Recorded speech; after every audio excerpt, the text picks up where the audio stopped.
bez fazy one kopalne łącznie będziemy belmi, вообще belmi, belewali, belemi, beleeni, soğukta çıkmak için bile belirler.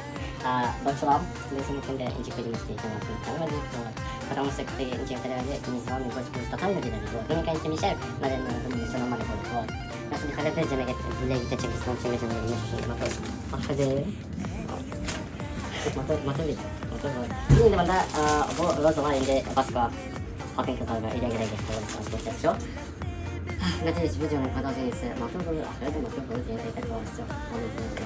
Все, пожалуйста, видите, главное видео. Дорогие, в общем, мы поехали в Бельгию. Есть догадки, куда мы едем?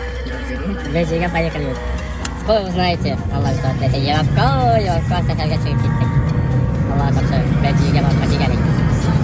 Dünya hallerine в общем, дорогие, обстановка такая, без кильдик, местоположение, но без кильдик неправильно. А если мы полонез, как раз взять, дорогие, но без, дойдем до цели, уверен.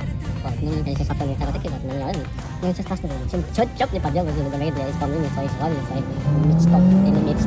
В общем, ладно, текст дальше.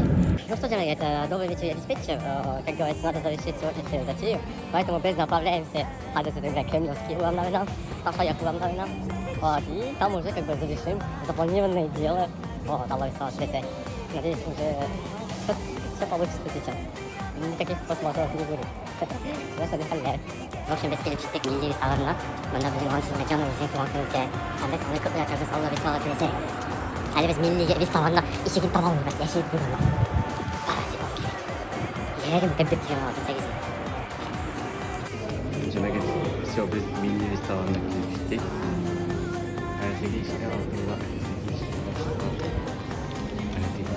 Taban dışında Cem'in yaptı. 이제 딱딱지가 너무 이게 알잖아요. 이거 아직까지 이렇게 했어.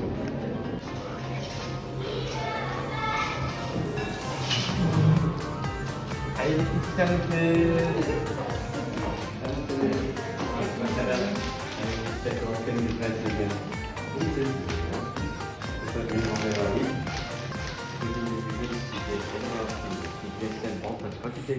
Onları ince yönetimine tanımında yönetime etkisi var.